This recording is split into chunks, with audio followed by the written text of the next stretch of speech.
Oke, coba deh lihat danau yang super indah ini. Yap, ini Danau Toba, salah satu kebanggaan Indonesia. Tapi percaya nggak kalau di balik airnya yang tenang ini, ada sebuah kisah yang jauh lebih epik, lebih dahsyat, dan jujur aja, lebih mengerikan dari yang pernah kita bayangin. Pertanyaannya jadi gini, apa sih rahasia di balik danau raksasa ini? Gimana caranya tempat seindah ini bisa terbentuk? Jawabannya itu bukan sekedar pelajaran geografi biasa. Jawabannya bakal bikin kalian kaget. Yuk kita ungkap bareng-bareng misterinya. Sekarang kita lihat Danau Toba itu kan kayak surga ya. Tenang, biru, pokoknya damai banget. Tapi jangan sampai penampilan luarnya ini menipu kita. Karena masa lalunya sama sekali nggak damai. Biar kalian kebayang segede apa danau ini, panjangnya itu 100 km. Itu tuh kurang lebih sama kayak jarak dari Jakarta ke Bandung.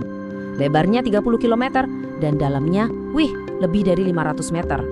Ukuran yang luar biasa besar ini jelas bukan kebetulan. Ini adalah petunjuk pertama kita, clue soal asal-usulnya yang super dramatis. Karena faktanya begini teman-teman, surga yang kita lihat sekarang ini lahir dari salah satu bencana alam paling merusak dalam sejarah planet bumi. Proses terbentuknya sama sekali nggak tenang, jauh dari itu. Nah, ini dia bagian paling serunya. Gimana caranya danau ini terbentuk? Kita bakal mundur jauh banget ke masa lalu, buat ngelihat langsung peristiwa dahsyat yang gak cuma menciptakan danau ini, tapi juga benar-benar mengubah dunia. Siap-siap ya? Kisah kita dimulai dari angka ini, 74.000. Yap, sekitar 74.000 tahun yang lalu. Sebuah momen dalam sejarah planet kita yang nyaris, sekali lagi, nyaris memusnahkan umat manusia. Dulu di tempat Danau Toba sekarang itu bukan danau, tapi sebuah gunung api super raksasa atau super volcano. Ini bukan gunung berapi biasa loh, ini tuh gunung monster dengan kekuatan letusan di level 8 VEI. Itu level paling tinggi, paling maksimal yang mungkin terjadi. Bisa dibilang ini salah satu ledakan terkuat di bumi dalam 25 juta tahun terakhir. Gila kan? Jadi gini kronologinya. Letusan super dahsyat itu terjadi melepaskan material vulkanik yang luar biasa banyak ke atmosfer. Akibatnya, sinar matahari terhalang dan bumi masuk ke dalam fase musim dingin vulkanik selama bertahun-tahun.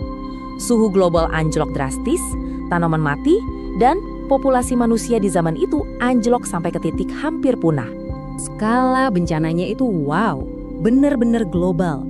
Abu dari letusan Toba ini menyebar ke seluruh penjuru dunia. Para ilmuwan bahkan bisa nemuin jejak abunya terkubur di lapisan es sampai di kutub utara. Coba deh bayangin sekuat apa ledakannya sampai abunya bisa nyebar sejauh itu. Tapi seperti cerita-cerita epik lainnya, dari kehancuran yang total justru lahir sebuah kehidupan yang baru dan unik. Kawah raksasa yang ditinggalkan ledakan itu perlahan-lahan terisi air hujan selama ribuan tahun. Dan voila, Danau Toba pun lahir. Nah, di tepian danau inilah peradaban suku Batak tumbuh dan berkembang. Mereka adalah masyarakat yang budayanya itu menyatu banget sama danau ini. Mulai dari rumah-rumah tradisional mereka yang atapnya khas banget, sampai cara hidup mereka yang sangat bergantung pada hasil danau. Bagi mereka, Danau Toba itu bukan cuma air, tapi jantung dari identitas mereka.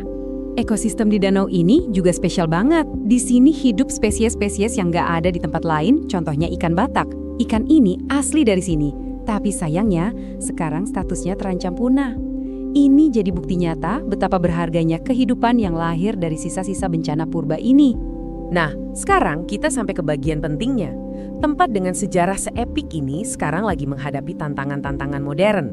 Kisah Danau Toba sekarang masuk ke babak baru, yaitu perjuangan untuk bertahan hidup di zaman sekarang. Jadi, Toba itu punya dua wajah. Di satu sisi, dia adalah harta karun dunia. Statusnya Geopark Global UNESCO, budayanya unik, pemandangannya luar biasa. Tapi, di sisi lain ada ancaman-ancaman serius. Polusi dari keramba jaring apung, penggundulan hutan yang bikin longsor, sampai limbah yang bikin kualitas air danau terus menurun. Eits, tapi tenang, masih ada harapan.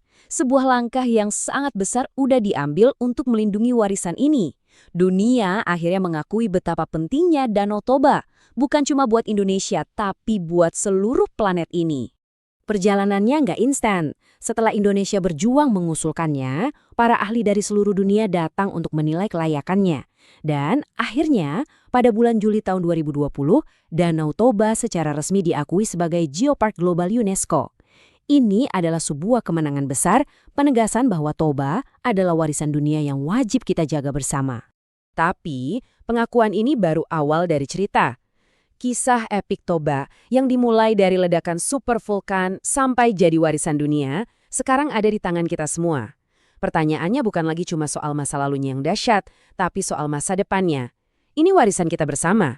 Jadi menurut kalian, gimana cara terbaik buat kita semua ngejaga harta karun ini?